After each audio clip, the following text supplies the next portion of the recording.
They told us the valley killed signals. They didn't say how much else it liked to eat. I was a radio operator with an infantry platoon in eastern Afghanistan in 2010. Steep mountains, a narrow strip of green, villages stuck to the hillsides. We called it a valley. It felt like walking in the bottom of a rifle barrel. We stepped out of our little combat outpost just after first light. Hesco, plywood, dust behind us. Presence patrol, the lieutenant said. In and out before lunch. Sure, we moved in single file along a path above the river water on one side, terraces and steep slopes on the other. Above that, rocks and scrub where anyone with a rifle could lie still and wait. I hate this place, Torres muttered behind me. Feels wrong. That's because it is, I said. The first village wasn't much mud brick houses, low walls, kids watching us quietly. The lieutenant and the Terp did the usual. Ask about security, Taliban, weapons. They complained about water and roads. No one said anything dangerous out loud. I checked my radio while they talked. Signal bounced, broke, came back. One step, I could talk to the outpost. 3 steps later, nothing but static. The valley eats radios, our platoon sergeant always said. He wasn't joking. We pushed on. The path narrowed again as we went deeper. Rock to one side, drop to the river on the other. The kind of place where if someone hit you from above, you'd run out of ideas fast. At a bend where the path climbed around a knob of rock, the lieutenant called a short halt to check the map. That's when it started. First a few shots from high on our left, then full bursts. Dirt jumped near the point man. Almost immediately, fire came from the right too, from rocks and trees across the river. Ambush from both sides. Cover, someone yelled. We dove for whatever we could find.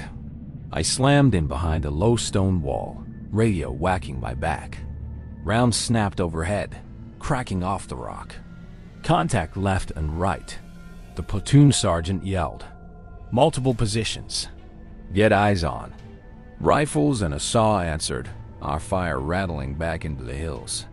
The sound bounced around the valley so much it was hard to tell where anything really was. RTO, I need higher now. The lieutenant barked, dropping next to me. I keyed up. Troops in contact, both sides of the valley, I said, voice clipped, trying to keep it together. The first reply came back chopped and broken. I shifted a couple feet, hunting for the one weird spot where the signal liked me. Chaos 2-6, this is 6 Bravo, tick. Tick taking fire left and right, grid to follow, over. This time, I got them. I passed our grid, explained we were pinned in a bend with limited cover. Enemy upon both ridges and across the river. Mortar inbound in a few, they said. Air delayed. Hold and suppress if you can. Fantastic, the lieutenant muttered. Just us and rocks for now. Enemy mortars started landing, small ones, walking toward the road and the back of the platoon. One hit close enough that I felt the blast in my chest. Someone screamed for a medic. We spread fire along both slopes. Our grenade launcher walked rounds across the tree line on the far bank. A saw raked the rock cluster where we kept seeing muzzle flashes. The enemy adjusted, shifting positions, cutting angles. I kept calling it up, giving quick updates while trying not to catch one in the face. Still in heavy contact. At least one machine gun right side, multiple shooters left. We've got wounded. Over. Copy, they said. Mortar in 30 seconds. Adjust fire. Air inbound in about 10 mics. 10 minutes feels like an hour when people are trying to kill you. Our mortar started dropping, high on the ridges. The first rounds landed wide. I gave corrections. After a few adjustments, they were close enough that enemy fire slackened in spots. Then movement on the left slope figures slipping down between rocks. Infiltration left, Torres yelled. They're moving closer. They were trying to work below our line, into places where they could shoot down into us or toss grenades. First squad, stop that right now. The platoon sergeant roared. Nobody gets below us. We shifted fire, popping targets as they dashed from cover to cover. A couple went down and never got back up. The rest hugged stone and waited. The medic was busy. One of our guys near the front had taken a bad chest hit. They worked on him in a shallow scrape, while bullets hit close enough to throw dirt into the bandages. 6 Bravo? Casualties? The outpost asked. 1 urgent, multiple priority, I answered. Medevac not possible while under this much fire. We need air to clean the ridges first. CA, S2 meds out, they said. Pop smoke on your position for reference and confirm enemy areas. The jet's noise grew from faint to undeniable. All right, the lieutenant said. We're not dying in this bend. Pop smoke, talk them in. I tossed a colored smoke grenade into a patch where they could see it, but it wouldn't mask our view. Thick smoke coiled upward, marking our place in this rock bowl.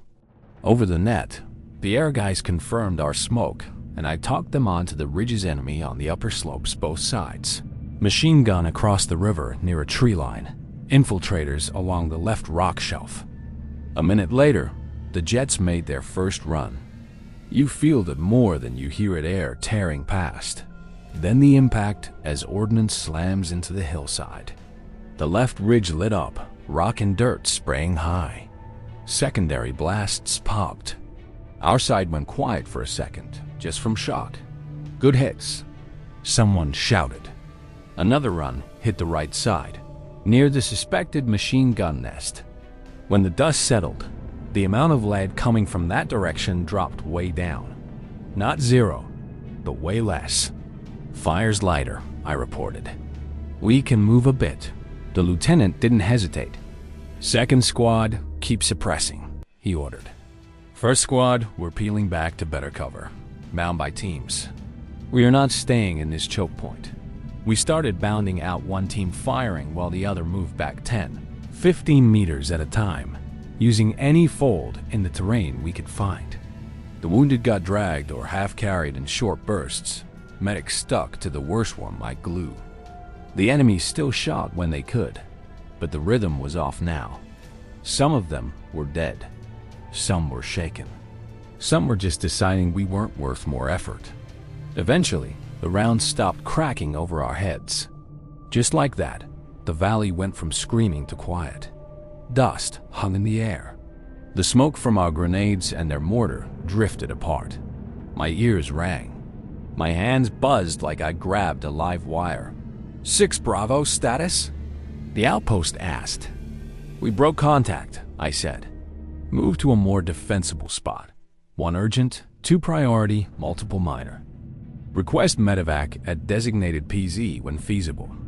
They sent us a pickup grid farther down, where the walls weren't as high and birds had a chance. We checked ammo, redistributed what we could, and started walking again. After a while, Taurus trudged up next to me. The valley tried to eat us, he said. Got a mouthful, I answered. Didn't finish. You gonna tell this like some big heroic thing? He asked. I'm going to tell it like it was, I said. Radios barely worked. Mountains shot at us, jets dropped in, and everyone kept moving. They can call it whatever they want.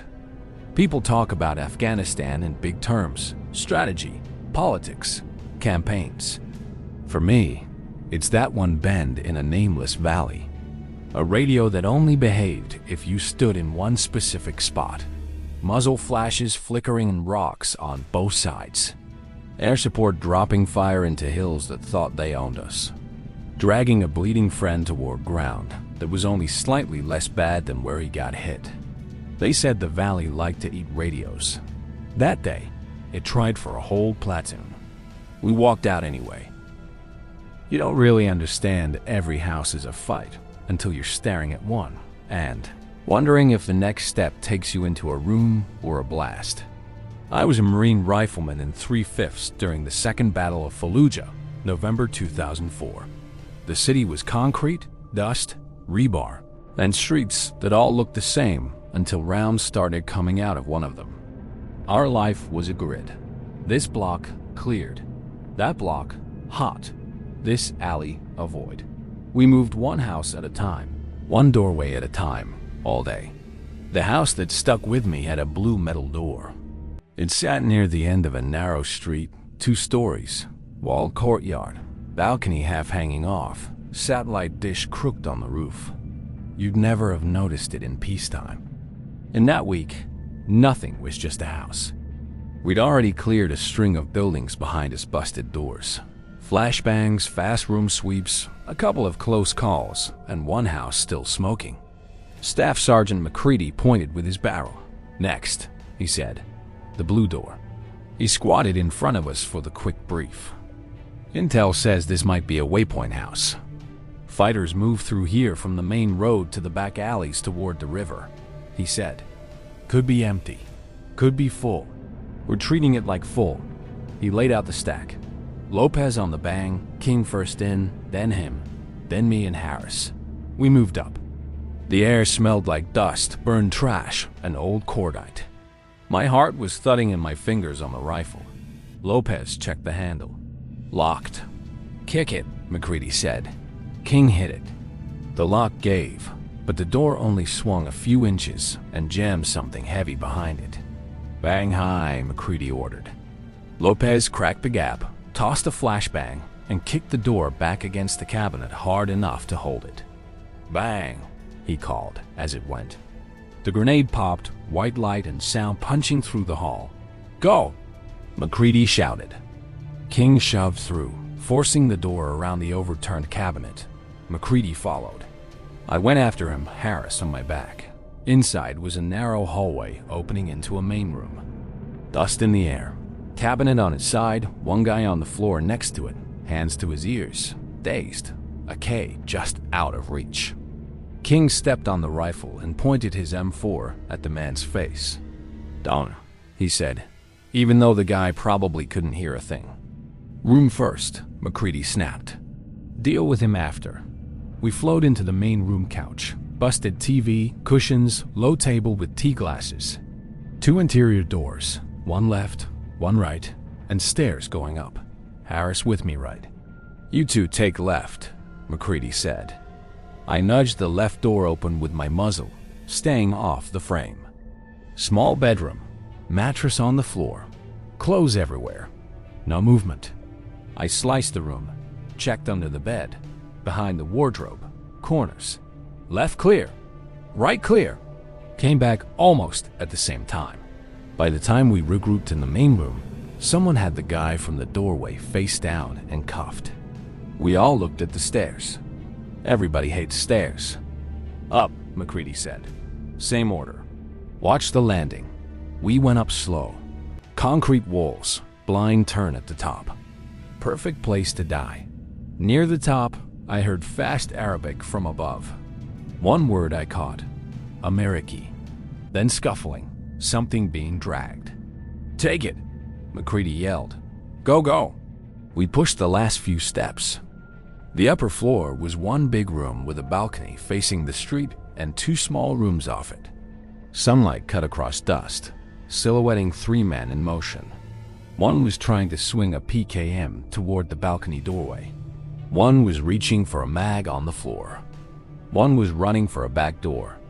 King shot the one nearest the gun before he could get it up. McCready cut down the one reaching for the mag. I tracked the runner. He hit the door, started to slam it, and I got him high in the back. He fell half in, half out, body blocking the doorway. Suddenly, the room was quiet except for us breathing. "Hold what you've got," McCready said. "Don't rush the other rooms." A rustle came from the right-hand door. "Not gear, not boots. Lighter." "Door right," I said. "Cover it," he answered, then peeled the door open from the side. Inside was a kid. 11, 12 maybe. Too big shirt, dirt on his face, pressed into the corner, hands up, eyes huge. No vest, no weapon, just shaking. He babbled in Arabic, "Mother, please, don't." The usual words you hear a lot and never want to. "Clear," McCready said, lowering his rifle a few inches. "Just a kid." We cleared the last room fast bedrolls, ammo cans, a couple RPG rounds, cigarette packs. A hand-drawn map on the wall showed arrows from the main road through back alleys. Waypoint House. Intel hadn't been lying. We dragged the dead fighters away from the balcony, checked them for wires, collected radios and documents. Lopez brought the detainee upstairs for pictures and ID checks. The kid sat in the corner, eyes flicking between us and the bodies. From the balcony, you could see more of the neighborhood Marines ghosting between walls. Black smoke from somewhere we'd already cleared, the occasional crack of shots. "This is a good overwatch," McCready said. "We can see the intersection, side streets, some rooftops. We should hold it for a bit." We set in. King watched the main street from the balcony. Harris covered a side alley. I watched the stairwell and back door. McCready bounced between us, adjusting our arcs. We took a few aimed shots at figures moving in the distance. Sometimes they fired back badly. You still stayed low. In the quiet stretches, the kid finally spoke in broken English. "You go?" he asked. "Not yet," I said. He nodded slow, like he knew that meant more loud things before quiet.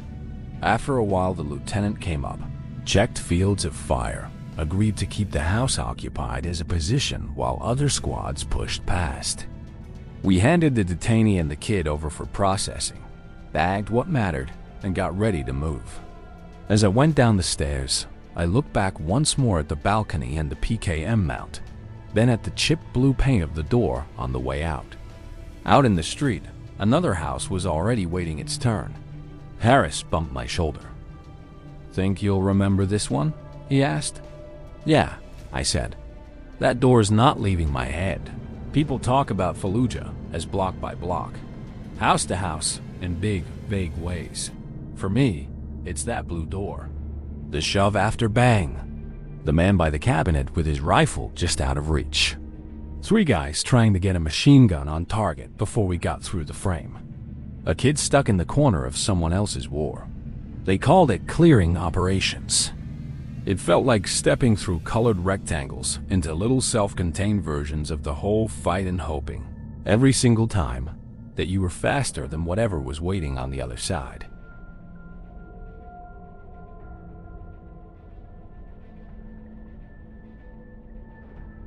They said the LG was cold. I'd heard that enough times to know it only meant nobody's shooting yet. I was a door gunner on a UH-1 Huey in Vietnam, 69. No nose art, no nickname, just a tired bird and a crew that ran on coffee and bad jokes. That morning, the air was already thick diesel. JP4, red dust. We were lifting a platoon of grunts onto a ridgeline near some village that wasn't on the map. The brief. Small clearing. Quick insertion. Recon push. "LZ cold," they said. Our AC, Chief Harris, snorted. "LZ's cold until we show up," he said. Then, everybody remembers they own a rifle. We loaded ammo cans, checked the M60, tied down what we could. The infantry climbed aboard, helmets low, packs heavy, faces that been here a while. Look, they sat on the deck like they were trying not to think about how thin the skin under them was. We lifted with a flight of Hueys, spreading out in staggered trail. From my door, the formation looked like something holding the sky together. The jungle below was a solid green carpet, broken by rivers and bomb scars. Heat shimmered over the canopy. 2 minutes out, Harris called. "LZ's that little bald spot on the saddle. Supposed to be quiet. We'll see." The clearing came into view, a small, uneven patch of trampled grass ringed with trees. Tight, one ship at a time. First bird dropped in. Grunts spilled out, formed a quick perimeter. No fire. Second bird went in. Same thing. Still quiet. We dipped in third. That's when it blew up. The far tree line flashed 1, 2, then a dozen muzzle flashes. Tracers cut through the dust cloud around the second bird as it climbed out. "LZ's hot. LZ's hot." Someone shouted on the net. "Too late, we're committed," Harris said. "Left side, you're cleared hot. Put it in the trees." As we flared into the bowl, rounds snapped past my door, smacking bark and dirt. I swung the M60. looking for the brightest flashes under the canopy. Found them. I squeezed. The gun slammed against its mount, tracers walking into the shadows. I wasn't aiming at people so much as burning out the places the fire was coming from. Brass rained onto the deck and out into the clearing. On the skids! On the skids! Our crew chief, Miller, yelled to the grunts as we touched down. We hit hard and sideways. Dust and shredded vegetation exploded up around us, turning the world brown. Silhouettes of Marines bolted out into the haze, disappearing into the tree line. "Light!" Harris yelled, and we clawed back out, still firing. An RPG streaked under our tail, a smear of smoke and luck. "Left, low RPG," Miller barked. "Yeah, I saw it," Harris muttered. "Tell him he missed." We climbed back into the pattern. My heart was punching holes in my chest. The last ship in the stack wasn't as lucky. As it lifted out, fire from the trees intensified. Tracers walked up its side. A second later, smoke poured from its engine cowling. "Mayday, mayday. Dragon 3-2 taking heavy fire, losing power," crackled over the net. They managed to limp away from the LZ, dropping toward a patch of rough ground down valley. We followed. The Huey came down hard on a sloped clearing, one skid biting, the other barely hanging on. It held just. The engine coughed and died. Crew bailed into the scrub. "Not leaving them there," Harris said. "We're going in." "Place is lit up," Miller said. "Everybody with a gun's looking that way now." "Good," I said. "Gives us someone to shoot at." We dropped low, almost skimming the treetops, making ourselves an obvious problem. Fire shifted toward us, angry strings of tracers. I returned the favor with long, ugly bursts into every muzzle flash I could see. On the other side, another Huey did the same, bracketing the down ship with moving fire. "Dragon 3-2 crew, pop smoke," Harris called. A bloom of red smoke curled up near the wreck. "We've got you," Harris said. "We're coming in one skid on. Move when we touch, not when you feel like it." We flared in next to the crash bird, one skid scraping ground, the other in the air. "Go, go, go!" Miller shouted. 3 of their crew sprinted, half dragging a 4th, who was clearly hit. Bullets kicked up dirt behind them. The last guy stumbled. They yanked him up by his gear and kept going. I hosed the tree line, barrel smoking, just making the bad places dangerous. Hands grabbed the skid, the frame, anything. Miller and I pulled them in like we were hauling cargo, not people. One more shape crawled from behind the wreck, slower than the rest, leg gone stiff. "Last man," I yelled. He reached up as we slid. I grabbed his wrist. For a second, I thought I'd go out with him. Miller snagged my vest. We all yanked at once, and he spilled inside in a heap. "Now we're full," Miller said. "Get us the hell out." Harris didn't need encouragement. The Huey surged up, over the trees, out of the worst of it. The ground fire dropped off behind us. Inside, the rescued crew lay sprawled. One clutched his side, blood slick on his blouse. Our medic was already on him, hands steady. "Dragon 3-2 crew, sound off," Harris said. One by one, shaky voices replied, "All there." As we headed back toward friendlier air, my arms finally started shaking from adrenaline and gun recoil. Brass rolled around my boots. Miller met my eyes and gave a tight grin. "Cold LZ, huh?" he said. "Cold like a fever," I answered. "People talk about Vietnam air assault like it's just arrows on a map insertions, extractions, hot LZ. For me, it's that one. An LZ that went from quiet to lethal in a heartbeat. Grunts sprinting off into a storm of tracers. A smoking Huey tilted on a hillside, and flying back into it on a half-sane skid landing, because the only thing worse than getting shot down is leaving somebody else there alone.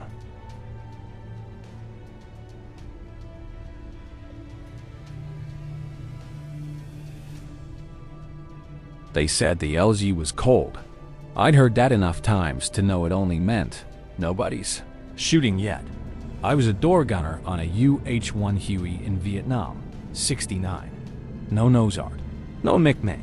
Just a tired bird and a crew that ran on coffee and bad jokes. That morning, the air was already thick diesel. JP4, red dust. We were lifting a platoon of grunts onto a ridgeline near some village that wasn't on the map. The brief. Small clearing. Quick insertion. Recon push. LZ cold, they said. Our AC, Chief Harris, snorted. LZ's cold until we show up, he said. Then, everybody remembers they own a rifle. We loaded ammo cans, checked the M60, tied down what we could. The infantry climbed aboard, helmets low, packs heavy, faces that been here a while. Look. They sat on the deck like they were trying not to think about how thin the skin under them was. We lifted with a flight of Hueys, spreading out in staggered trail. From my door, the formation looked like something holding the sky together.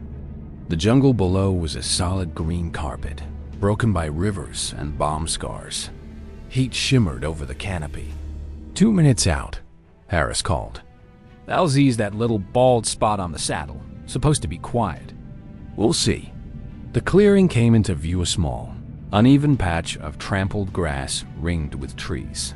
Tight, one ship at a time. First bird dropped in. Grunts spilled out, formed a quick perimeter.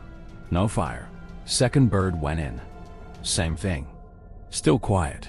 We dipped in third. That's when it blew up. The far tree line flashed 1, 2, then a dozen muzzle flashes. Tracers cut through the dust cloud around the second bird as it climbed out. LZ's hot. LZ's hot. Someone shouted on the net. Too late, we're committed, Harris said. Left side, you're cleared hot. Put it in the trees. As we flared into the bowl, rounds snapped past my door, smacking bark and dirt. I swung the M60, looking for the brightest flashes under the canopy. Found them. I squeezed. The gun slammed against its mount, tracers walking into the shadows. I wasn't aiming at people so much as burning out the places the fire was coming from. Brass rained onto the deck and out into the clearing. On the skids, on the skids. Our crew chief, Miller, yelled to the grunts as we touched down. We hit hard and sideways. Dust and shredded vegetation exploded up around us, turning the world brown. Silhouettes of Marines bolted out into the haze, disappearing into the tree line.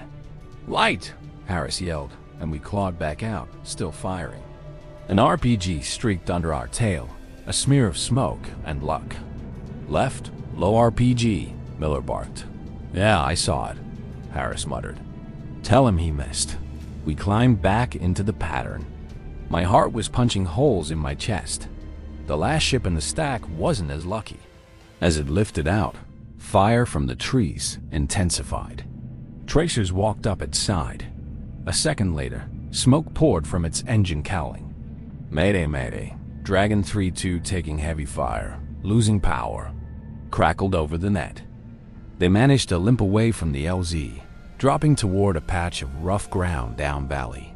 We followed. The Huey came down hard on a slope clearing, one skid biting, the other barely hanging on. It held just. The engine coughed and died. Crew bailed into the scrub. Not leaving them there, Harris said. We're going in. Place is lit up, Miller said. Everybody with the guns looking that way now. Good, I said. Gives us someone to shoot at. We dropped low, almost skimming the treetops, making ourselves an obvious problem. Fire shifted toward us, angry strings of tracers. I returned the favor with long, ugly bursts into every muzzle flash I could see. On the other side, another Huey did the same, bracketing the down ship with moving fire. Dragon 3-2 crew, pop smoke, Harris called. A bloom of red smoke curled up near the wreck. We've got you, Harris said. We're coming in one skid on. Move when we touch, not when you feel like it. We flared in next to the crash bird. One skid scraping ground, the other in the air. Go, go, go, Miller shouted. 3 of their crew sprinted, half dragging a 4th who was clearly hit.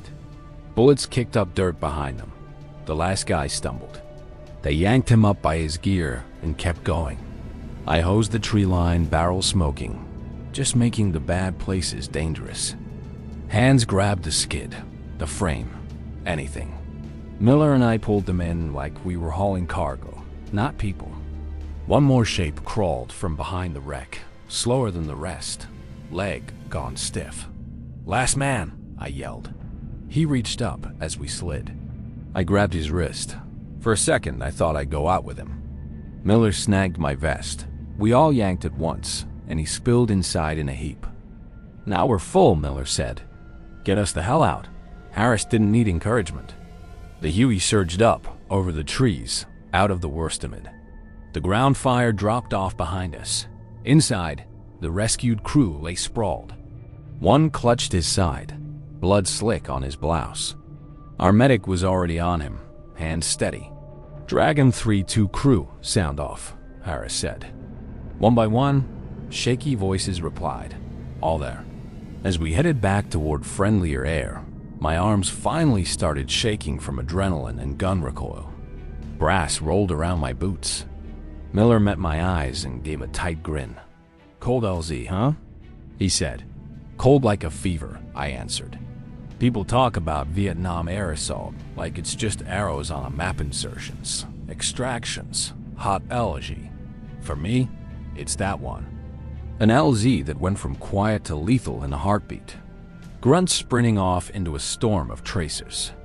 A smoking Huey tilted on a hillside, and flying back into it on a half-sane skid landing, because the only thing worse than getting shot down is leaving somebody else there alone.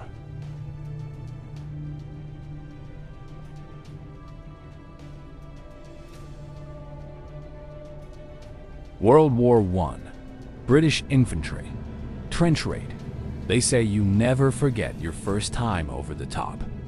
They don't talk much about the nights you go over when nobody's supposed to know you're there. I was a private in a British infantry battalion on the Western Front. 1917. Same stretch of line for weeks mud. Duckboards, sandbags, and a chewed-up strip of ground we called no man's land like it was an address. Usually, going over meant whistles, daylight, and an artillery barrage big enough to wake the dead. This wasn't that. This was a raid. Late afternoon, the company sergeant major pulled a few of us into a dugout, lit by a single candle. "Brass wants prisoners and information from the lot opposite," he said. "Small party, no barrage, no whistle. You go out, slip into Jerry's front trench, grab a man if you can, break a few things, and come back before they know how many you are." He pointed us out one by one. I got picked and told I was carrying extra Mills bombs. "Light kit only," he said. "No packs." Faces blackened. Nothing that rattles. Quick in, quicker out. As dark came on, we smeared mud on our faces and kit, tied down loose metal, and took a rum ration that burned just enough to prove it was real. Flares from somewhere else turned the sky white every few minutes, then dropped back into black. Near midnight, our lieutenant met us at the fire step, young face, tired eyes. "We move along that shell hole line," he said, pointing out into the dark. "Cut through their wire, drop into their forward trench, grab a sentry if we can. No shouting, no heroics. If it goes wrong, you fight till you can't and you crawl back if you can." He didn't say, "Good luck." He didn't need to. We climbed over the parapet one at a time, no whistles. No, over you go. Just boots finding mud on the other side, and the quiet clink of bayonets. No man's land at night was a different world. Shell holes full of black water, shattered timber, coils of wire glinting faintly. Sometimes your hand found mud. Sometimes it found something that hadn't always been mud. You didn't look too hard. We moved shell hole to shell hole, freezing every time a flare went up, pressing ourselves flat while the field glowed ghost white. When the light died, we crawled again. Eventually, we hit their wire ugly, twisted, layered. Two lads went forward with cutters, taking it slow, trying not to set the whole tangle humming. Somewhere ahead, a German coughed. Another answered. Sounded like our trench, just in another language. They opened a narrow gap. We slipped through, one at a time, bayonets snagging, hearts pounding, then found ourselves in the shallow dip just before their parapet. The outline of their sandbags loomed ahead. The lieutenant tapped shoulders, arranging us without words. 2 going first, knives ready. The rest follow with rifles. I was third. We eased up onto their fire step and looked down. A sentry walked past below, bayonet fixed, greatcoat collar up, boots sucking in their own trench mud. He didn't look up. Our first man dropped behind him, arm around his throat, knife across. The sentry went down with a choked grunt. The second German turned, eyes wide. The next raider hit him. It was quick, messy, and too loud. We slid into their trench. It smelled like ours, mud, sweat, cordite, but wrong. Different graffiti on the sandbags, different curses when someone woke up. Forward, the lieutenant hissed. We pushed along the duckboards, boots thudding, shoulders brushing wet walls. Shadowy shapes stumbled from dugouts, half awake, reaching for rifles. Davies fired first. A German toppled back into a dugout mouth. I lobbed a Mills bomb into a side bay where I saw movement. It thumped, the blast punching hot air down the trench and turning shouts into screams. "Prisoner," the lieutenant shouted. "We need one alive." We got him at a dugout entrance, a young German, hands up, shouting, "Nick Sheegan," with no rifle in sight. The lieutenant grabbed his collar and yanked. "Tie his hands," he said. "We're done here." By then, the whole line was awake. A machine gun further down started barking. Flares went up. Their whistle blew in short, panicked blasts. "That's our time," the lieutenant snapped. "Back you go." We ran back along the trench, dragging the prisoner, stepping over bodies, ducking as rounds cracked overhead from farther down their line. We scrambled up their parapet, boots sliding on sandbags, prisoner half-hauled. A bullet hissed past my face close enough that I felt the air move. Then we were back in no man's land. Machine guns from both sides opened up ours to cover. Theirs to catch whatever moved. Tracers stitched the dark in mad angles. We crawled, dragged, and half-carried the prisoner, dive-bombing from one shell hole to the next, flares painting us in bursts of hard, white light. Each time, we flattened ourselves and waited for the darkness to come back. The last stretch to our own wire felt like miles. We found a cut gap by feel and pure luck. Hands reached down from our parapet, grabbed webbing and sleeves, and hauled us over. Inside our trench, the noise felt different, still violent, but muffled, like it came from behind a wall. We bundled the prisoner into a dugout. In lamplight, he looked even younger. Mud, stubble, shaking hands. Just another lad who'd drawn a bad shift. The lieutenant switched to careful German. "You coming with us?" he said. "Answer questions, you live." The boy nodded too fast. Later, officers would comb his words for units, positions, plans. Someone would write "raid successful" and draw a new little symbol on a map.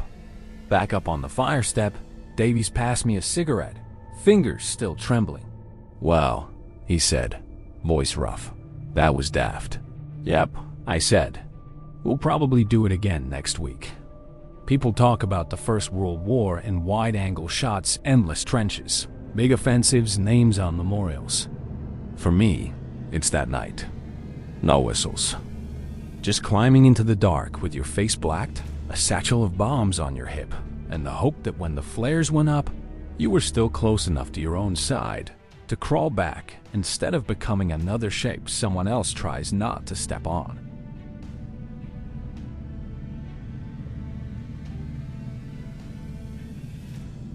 World War II. U.S. Sherman tank gunner, Normandy. The first time the hedgerow moved, I thought I was seeing things. Then it fired back. I was a gunner in a Sherman in Normandy, summer '44. After the beaches, everyone talked about the big push inland. No one mentioned the hedgerows until we were nose deep in them. Bocage country was a maze. Thick earth banks topped with tangled trees and brush. fields boxed in like green rooms. On a map, it looked open enough. On the ground, you saw 10, maybe 20 yards ahead before a wall of leaves cut you off. Good for hiding. Bad when the other guy's better at it. Our tank was lucky 7 on the turret. More out of habit than truth. 5 of us inside. Driver, bow gunner, loader, me on the main gun, and Henderson up top as commander. We're not fighting the Germans, the driver, Sims liked to say. We're fighting French landscaping. That morning, we were leading a small column down a dirt lane between hedgerows.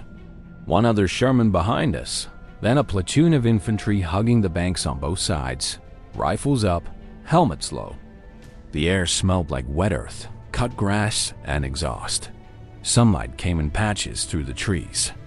Somewhere ahead, sporadic fire cracked a messy front line, not a clean one. "Stay sharp," Henderson said over the intercom. "This is perfect place for a party we're not invited to." Inside the turret, everything was cramped and loud even when nobody was talking. I sat behind the 75, knees jammed, eyes flicking between the gun sight and the little slits of vision I had. Loader Murphy hovered at my side with a shell ready, sweat shining on his forehead. "He in," he said. "Just say when." "Hold he," Henderson replied. "If something big and metal shows up, I want to be ready fast." We rolled up to a crossroads of sorts, a wider patch where 2 lanes met at a T-high hedges on 3 sides, a gap straight ahead where the track continued. "Stop here," came the order from the infantry lieutenant outside. "We'll check the junction." Sims eased the tank to a halt. We sat there, engine rumbling, feeling every vibration through our boots. Infantry moved up to the corner in 2s, peeking through little cuts in the hedge. One of them lifted a hand, signaling something to the lieutenant. "I don't like how quiet that is," Murphy muttered. Henderson popped his head out of the turret, scanned ahead, then ducked back in. "Gunner, keep your sight on that gap," he said. "If anything moves that isn't wearing our helmet, you put glass on it." "On," I said. Swinging the turret, I hair to line the sight up with the open lane. That was when the hedgerow to our right shifted, just a tremor at first, leaves rustling without wind. A few branches parted in a way that didn't feel like breeze. "Something right," I said. "No eyes yet, but something." Henderson started to turn. That's when the world hit us. A flash and boom from the right bank, almost level with the turret, not from ahead where we were looking. The impact slammed into the front corner of the hull, hard enough that my teeth clicked. Inside, the tank rang like someone had hit it with a giant hammer. "Hit front, right?" Sim shouted. The tank lurched, stopped dead. Warning lights flickered. "Driver?" Henderson barked. "Still here," Sims grunted. "She's coughing but alive." Outside, the infantry hit the dirt. Men scrambled for cover along the hedges as rounds started snapping through the leaves. A German machine gun opened up from somewhere in that same right side hedgerow, chewing bark and dirt. "Gunner, traverse right," Henderson snapped. "Find that gun." I swung the turret. Through the sight at first, just leaves and shadow. Then I saw it, a darker shape behind a break in the bank, muzzle flashing, tucked into a little dug-in cut in the hedgerow itself. "Got him," I said. "Machine gun nest in the hedge. Range maybe 70 yards. "He up," Henderson ordered. He loaded. Murphy slammed the round in, hand hitting my shoulder twice. "Fire!" I squeezed the trigger. The 75 roared. Inside, the blast was a deep punch. Through the sight, I saw the shell hit low on the bank just below the muzzle flashes. Earth and branches exploded. The gun went quiet. "On target," I said. "Good," Henderson replied. But that's not what hit us. He was right. A machine gun doesn't slap a Sherman like that. Something heavier had taken a shot. "Gunner, check high right, above the bank," he said. They like to stick guns in barns and gaps. I scanned above the hedgerow. Slivers of sky, tree branches, nothing obvious. Then, behind the leaves, for half a second, I caught a glimpse of a barrel longer, fatter through a hole where someone had cleared branches. "Act gun," I said. "Maybe 75 or 88. They dug it into the bank. We're sitting in its lap." Before we could do anything clever about that, they fired again. Second hit slammed lower, near the tracks. This one felt worse. The tank jerked sideways, then sagged. "Track's gone," Sim said through clenched teeth. "We're not going anywhere." "Smoke out front!" Henderson snapped to the bow gunner. "Infantry, get some eyes on that gun." Shells started popping in front of us, smoke billowing, trying to blind the German crew the way they'd been blinding us. "Gunner, you think you can hit that gun through the brush?" Henderson asked. "Maybe," I said, "if we put rounds where the muzzle flash is. But if they move, we don't have forever." "Load a P," he said. "We're not letting them just sit there and pick us apart. A pay." Murphy called, swapping rounds. Up, we listened. Silence for a few seconds. Just small arms crackle and shouts. Then, faintly, that same heavy hump as they fired again. The shot missed this time, high and left, slamming into the hedgerow behind us and showering the tank with dirt and leaves. "Got you," I thought. "Tracked your muzzle." "On," I said, lining up where I'd seen the flash. "Fire," Henderson said. The AP round went out, punched into the gap in the hedge. I didn't see the impact clearly, but I saw what came after a deeper explosion. Spray of earth, bits of wood and something darker thrown up into the air. The heavy gun didn't fire again. "Think you nailed it," Murphy said, voice tight. Infantry on the right started to move, pressing up against the hedgerow. Firing through new holes, they hacked with rifle butts and bayonets. A couple of them lobbed grenades into places that looked suspicious. On the left, the other Sherman revved and backed into a better angle, throwing its own shells into the far corners of the field beyond. "Driver, report," Henderson said quietly. "She's done walking today," Sims replied. "Right track's off, maybe more. I can start swearing at it, but we're not driving out of here." "Bowgun?" Henderson asked. "Still good," came the answer. "Coax, too." "Then this is a pillbox now," Henderson said. "We hold until they send a wrecker or the line goes past us." It wasn't the worst news.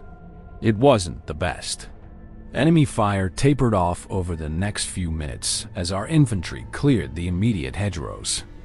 They hauled a couple of shaken young Germans out of a dugout near where the machine gun had been. One of the prisoners kept glancing at our tank like he'd expected it to be burning. "Gunner, keep your eyes on that gap ahead," Henderson said. "If they had one gun on this crossroads, they might have another covering the next lane. We're not giving them a second free shot." I stayed behind the sight, scanning. The jungle of leaves and branches never looked more like a trap. Inside the tank, it got hotter and quieter. The adrenaline drained out and left a heavy tiredness. Murphy leaned back against the turret wall, wiping his face. "You ever think, before all this, that a hedge could try to kill you?" he asked. "Not specifically," I said. "Figured if anything, I'd be yelling at kids to get off my lawn when I was old." He snorted. "Guess this is the trial run," he said. After a while, the company commander came up on the net. The line was moving ahead, slow but forward. We were to hold where we were until maintenance could reach us after dark and see if Lucky 7 could be salvaged. "Think they'll write this up as light resistance?" Murphy asked. "Probably," I said. "One AT gun, one MG, one stuck tank. On paper that's light. Feels heavier in here," he said. "People talk about Normandy like one big thing, beaches, big pushes, whole divisions, arrows on maps. For me, it's that crossroads. A hedgerow that shifted wrong. A gun hidden in the bank where the leaves were just a little too neat. 2 hits that turned our tank into an armored box with a view. And 1 round I sent back into the leaves, more by instinct than anything, that stopped a gun crew we never really saw. They called it bocage fighting. Inside the turret, it felt like playing knife fight chess in a maze built out of dirt and trees. hoping you spotted the piece, aimed at you before it took its second shot. World War II U.S. Marine, Okinawa. They said the Japanese weren't giving up ground anymore. Looking at that hill, I saw why. They weren't on it, they were inside it.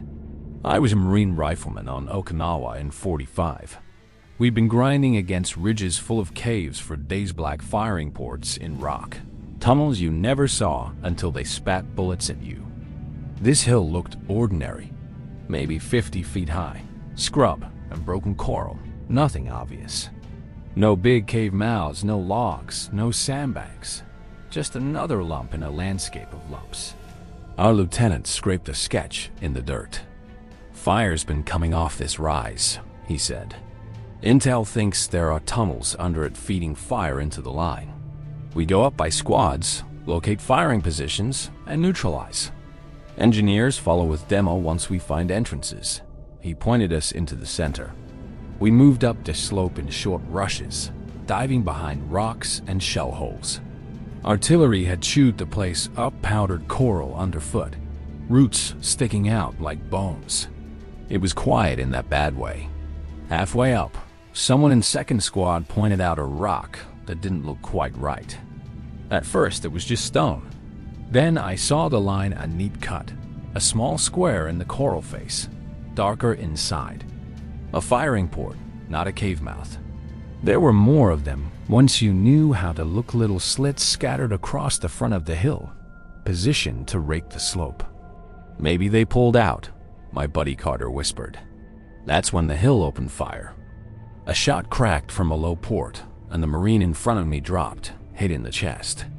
A second later, a machine gun and another slid up and right started hammering, rounds chewing the slope and smacking rock above us. Down, our squad leader Smitty roared, "Find the ports!" We hit the dirt, digging into shallow depressions while bullets snapped overhead. From my spot, I could see the main gun now, a wider opening low on the face, muzzle flashing in short, controlled bursts. Whoever was behind it knew what he was doing. Rifles all along the line answered, punching at the slits. Stone chipped away, but the angles were terrible. Most rounds just shaved rock. Behind us, the platoon sergeant waved up engineers with satchel charges. "You give me a real hole, I'll close it." One yelled, "First we need to see it." Smitty shot back. Pinned on the slope, we weren't going to last long. Smitty crawled over to me and Carter. "We need eyes on top," he said. "See if there's a way to hit them from behind." "Congratulations, you two are brave or stupid." "Bit of column A," Carter muttered. We slid left, hugging what little dead ground there was, and clawed up through a shallow gully cut into the hill. The machine gun stayed focused on the main body below. At the crest, the hill's secret showed itself. From above, it looked like the roof of a bunker-round vent shafts poking up from the coral, some blackened with smoke. When we crawled far enough to see the backside, we found the real entrances. Low, reinforced cave mouths cut into the reverse slope, half hidden by rock and brush, facing away from us. "Their front doors are back here," I said. "They're shooting through slits on your side and living on this one." We waved the lieutenant up, pointed everything out, and an ugly little plan came together fast. Hit the caves from behind while everyone below pinned the firing ports from the front. The engineers joined us on top, satchels slung, faces already gray with dust. "All right," their corporal said. "You two toss grenades." We feed the beast. We belly crawled down until we could see the first pair of cave mouths, low openings with logs and rocks bracing them. I pulled a grenade, counted under my breath, and threw. Carter mirrored me on the second opening. Both grenades bounced just inside and went off with hard cracks, sound magnified in the rock. Shouts and a couple of panicked shots blasted out. "Charges!" the corporal snapped. He and his partner sprinted down, stuffed satchel charges into the mouths, set the fuses, and scrambled back up. "Fire in the hole!" The blasts were deeper, heavier, shaking the hill. Dust and smoke belched from the entrances and a couple of vents on top. like the hill was coughing.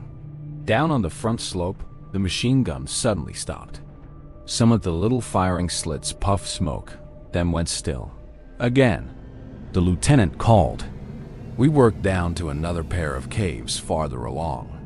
This time someone inside managed a few wild shots before we got the grenades in. A bullet shattered rock near my hand, spraying my knuckles with stone. We planted the charges anyway and backed off fast. Another pair of dull booms rolled through the hill. More smoke. Less noise.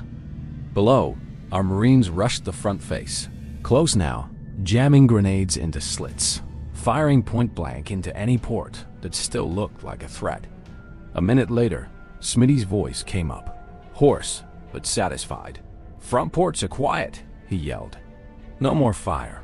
We stayed on top, rifles ready, watching vents and brush for any sign of movement. The only thing coming out of the holes now was dust. The lieutenant climbed up to us, panting. "Good work," he said. "We'll get flamethrowers up later to make sure that this position's done for today." Carter sat down heavily on a coral lump. "Old damn hill full of guys we barely saw," he said. "We fought a rock. Rock fought back," I said. "Think anyone back home will get that this isn't just take that hill?" he asked. "They'll read the name," I said. "We'll remember the vents. People talk about Okinawa as one long meat grinder, ridges, lines, casualty counts. For me, it's that hill with no entrance. The solid face that blinked and started shooting. The feeling of walking on a ceiling with voices and gunfire echoing underneath. Satchel charges shoved into black mouths. Smoke puffing out of vent holes like the island itself was finally breathing out.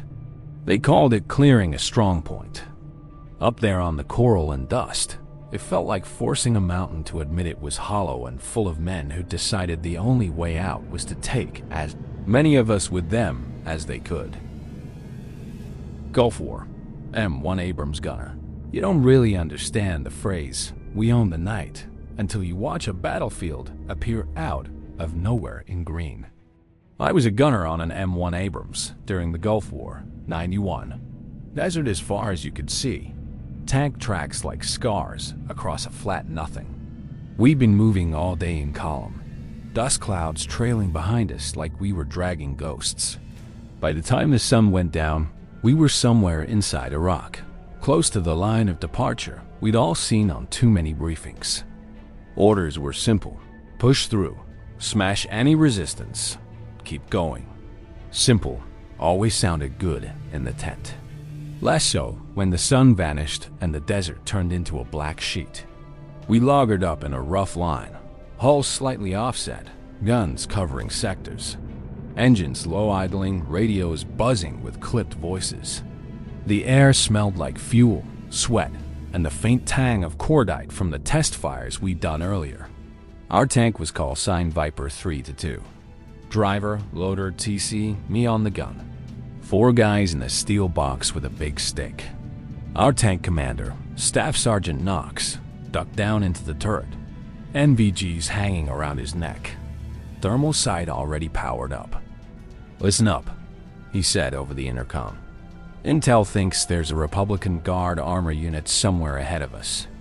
They don't know exactly where. Could be dug in, could be moving.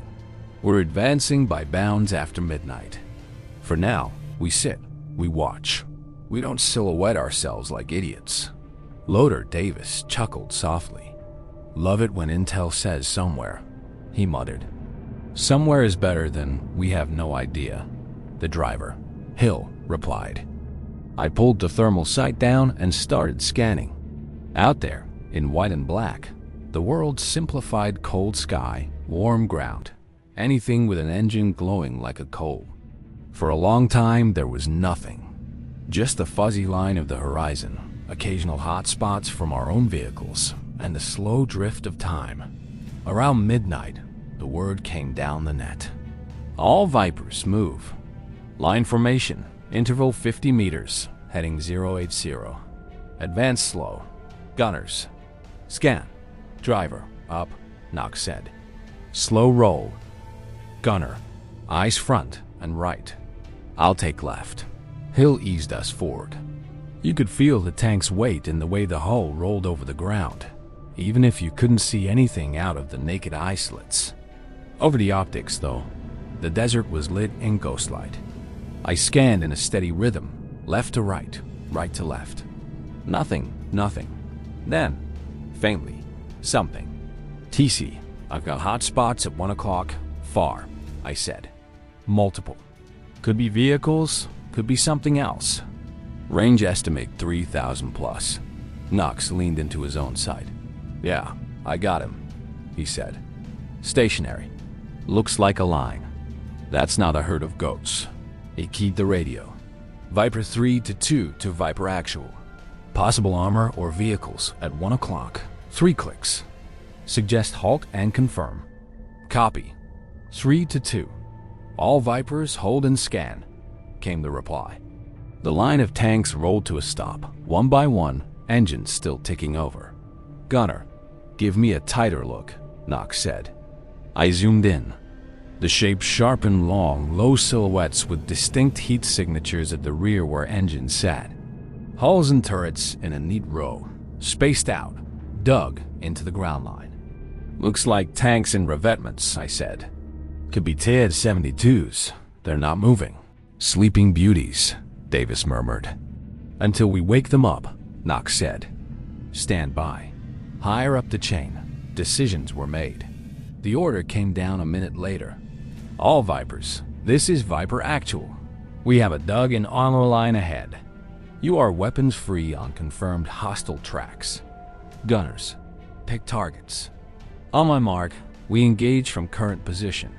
Fire at will, maintain sector discipline. Let's make this clean. We didn't move any closer. We didn't need to. Gunner, identify, Knox said. Tanks, tank front, I answered, lining the crosshairs up on the center hull of the middle vehicle in my sector. Range 2-8-5-0. Double quotes. Sabot, Knox ordered. Sabot up. Davis slammed the long, slender round into the breech. The gun felt heavier with it in, like it knew what we were about to do. On the way, I said, finger tightening on the trigger. The fire command came down the net. All Vipers fire, I squeezed. The world inside the turret reduced to a single violent moment. The deep crack of the gun, the recoil slamming back, the smell of propellant punching the air. Through the sight, the Sabot round streaked in and turned the tank I was aiming at into a brief white flare, then a blooming heat signature. Target, I said. Hit, Knox confirmed, already hunting for the next one. Next tank, same line, slightly right. Sabot, he called. Sabot up. Fire. We were in a rhythm now. Fire, recoil, adjust, fire again. Around us, other Abrams were doing the same. Each tank picking targets, punching them out one by one. Through the thermals, the enemy line went from a neat row of gray shapes to a jagged series of burning wrecks.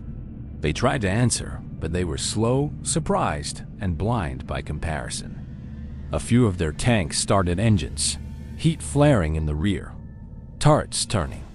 One fired, a bright streak cutting across, but it went long, nowhere near us. Gunner, see that one moving at 1-2 o'clock back of the line? Knox asked. Got him, I said. He's trying to back out of the hole. Kill him before he gets clever, Knox said calmly. Sabot up. Fire. The round hit low on his front hull. Through the sight, the tank seemed to jerk. Then the heat signature blossomed into something ugly. The turret twitched, then stopped. We worked down the line, methodical. No shouting, just callouts and confirmations. Inside the tank, it was all routine load, fire, adjust. Outside, men were either dying or diving for cover they didn't really have.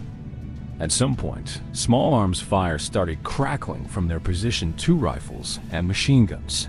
Desperate noise that couldn't touch us at that distance. Let the grunts worry about that later, Knox said. We just deal with the big boys. After 5-10 minutes that felt shorter, it started to quiet. Cease fire, came eventually over the net. Conserve ammo, assess. We held. I stayed on the site, scanning the wrecked line. A few vehicles still burned, others glowed hot but didn't move. I watched for any fresh exhaust plumes, any turret twitch that meant someone was still in the game. "Gunner, you see anything moving?" Knox asked. "Negative," I said. "Just cooking off." On cue, one of the hulks flared brighter as its ammo went. The turret lifted a few inches and settled crooked. Even from this far, it looked final. We waited, engines idling, infrared world shimmering. Viper 3 to 2 came over the net. Advance cautiously. Confirm kills. Watch for dismounts and secondary positions. Infantry will follow and clean up. Roger that, Knox replied. Driver, ahead slow. We rolled forward, closing the distance we just killed across. As we got nearer, the wrecks grew from shapes to details. What had looked like generic hot signatures resolved into scorched paint, twisted track. Turrets popped at weird angles. Here and there, hatches were open. Some bodies lay in the dirt. Some were half out of vehicles, frozen in whatever they'd been doing when the sabots hit. We kept the gun trained, ready to drop another round into anything that even thought about moving. "Hell of a thing," Davis said quietly. "They would have done the same if they'd seen us first," Hill said from the driver's seat. "Yeah," Davis said. "Doesn't make him any less dead." We stopped at what had been the center of their line. Knox popped the hatch for a better look, scanning with both naked eyes and NVGs. "Textbook ambush," he said. "Just not theirs." He slid back in and shut the hatch. "Gunner, keep scanning behind this line," he added. "They like second echelons." I swept the thermal sight across the dark again, looking beyond the burning tanks, searching for any sign of more armor or vehicles. Nothing obvious. Just cold desert and the glow of things we'd already broken. After a while, the order came down. Hold position, get ready to push further at first light. Inside the tank, things slowed down. Sweaty helmets came off for a minute. Water was passed around. Engines went from roar to rumble. Davis nudged my shoulder. "You see them as tanks or people?" he asked. "Tonight?" I said. "Tanks. If I think too hard about the rest, I'll miss the next one." He nodded. "Fair enough," he said. "People talk about Desert Storm like it was sterile smart bombs on TV. Night vision footage, clean victory. For me, it's that one line of dug-in tanks on a black, empty plain. A horizon that's suddenly filled with heat signatures. The quiet calm of a fire command in your headset. The way a dug-in enemy position can go from complete threat to complete wreck in a few minutes when you own the range and the night. They called it overmatch technology, superior firepower. From behind the gun, it felt like playing chess with a sledgehammer, hoping you saw and smashed every piece they had before one of them got lucky and punched back in a way you wouldn't walk away from.